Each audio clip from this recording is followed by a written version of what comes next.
Mr. President, after months of delay, I'm glad Senator Schumer has finally indicated he will allow the National Defense Authorization Act to come to the Senate floor this week.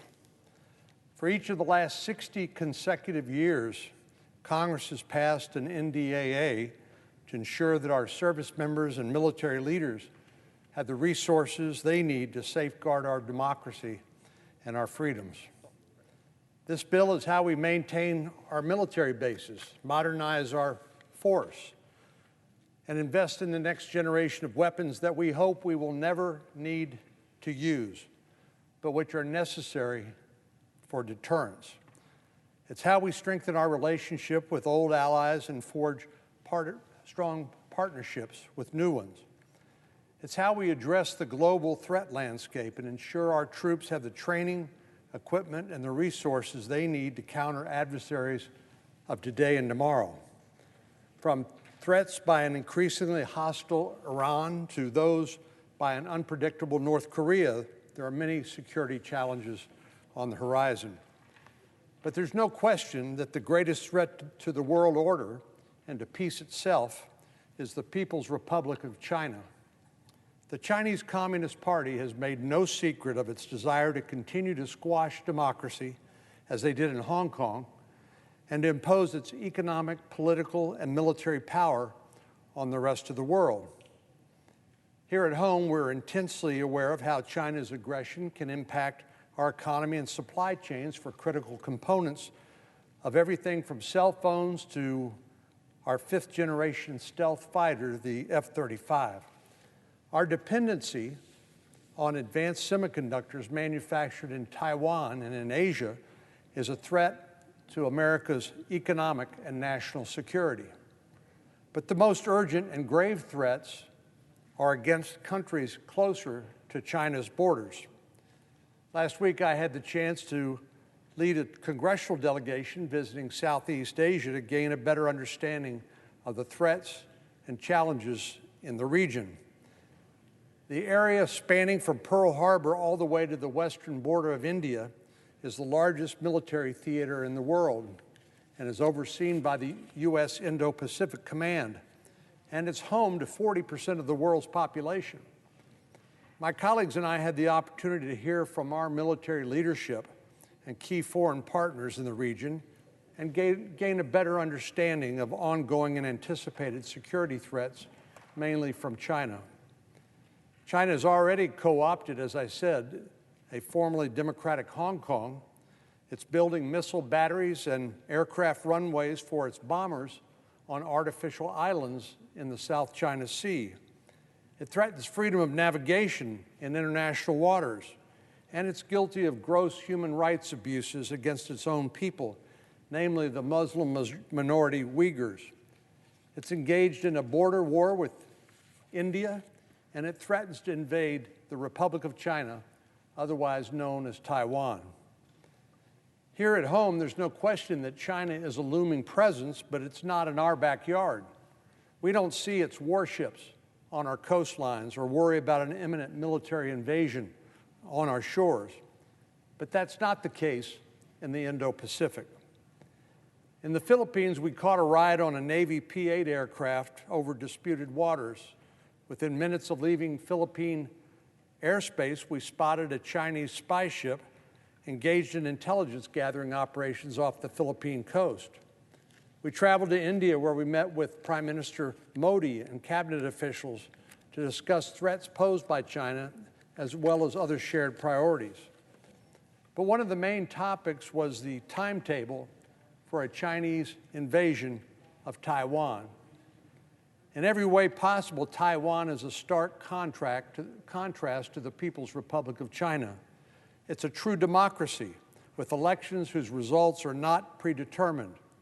It's a free market economy that adheres to the rule of law, and it shares the same basic values we embrace in the United States: freedom of speech, freedom of press, religion, and assembly.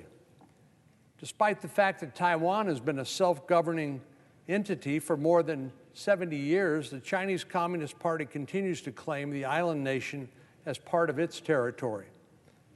But as the Indian Minister for Foreign Affairs said Taiwan isn't just a Taiwan problem, it's a China problem.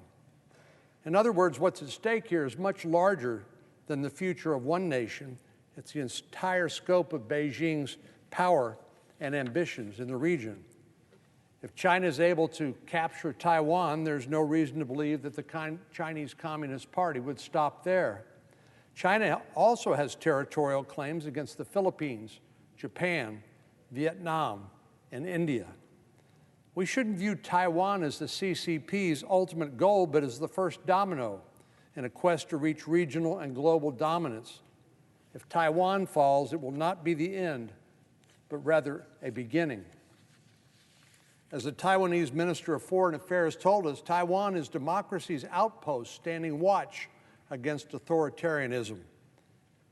I believe we have a legal and moral obligation to stand with Taiwan and deter China from invading. And we also have our own national security at stake. There's an old saying that an ounce of prevention is worth a pound of cure. In defense parlance, that means peace through strength, deterrence.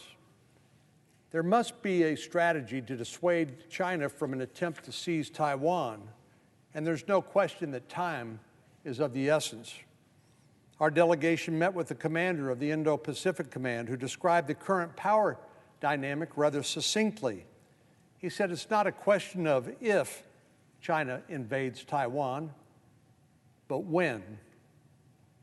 According to our top military leaders, we have an idea of how long that might happen because Xi Jinping himself has said he wants to be ready to invade by 2027.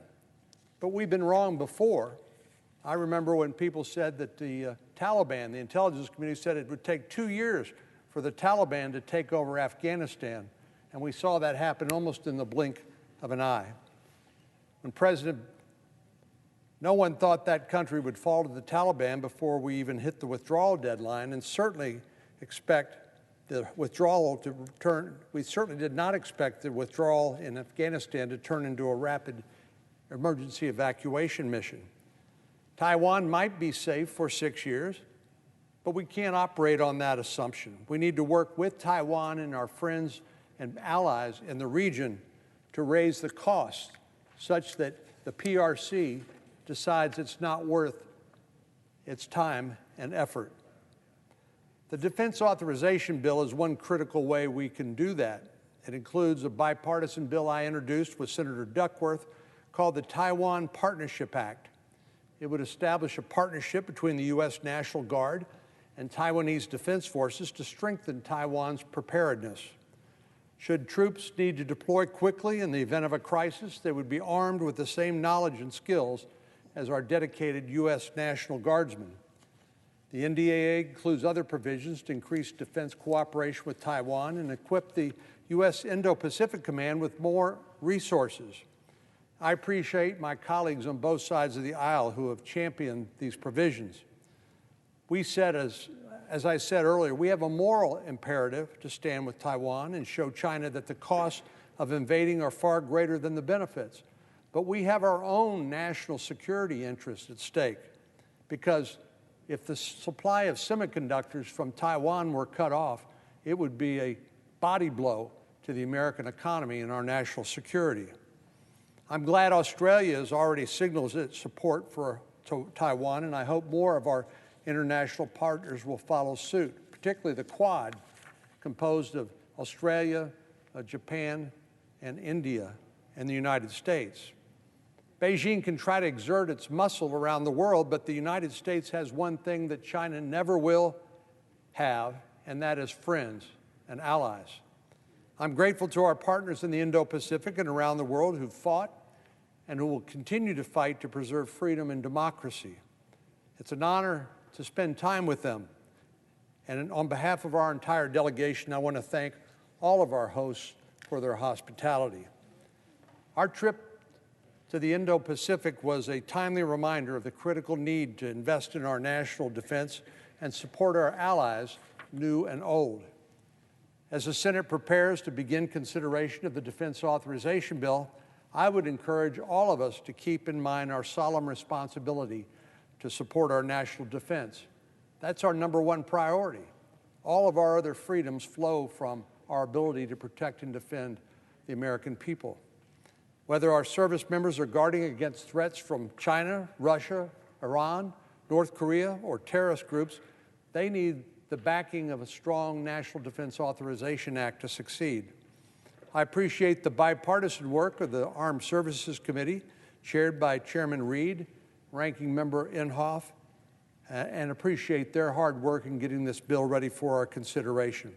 The committee, during its markup, adopted 143 bipartisan amendments and reported out the final bill via a vote of 23-3. You don't get much more bipartisan than that around here. This legislation has been waiting in the wings for months, and I'm glad we can finally begin consideration of this critical legislation this week. I hope we can continue the legacy of bipartisanship that guides this legislation through the Senate.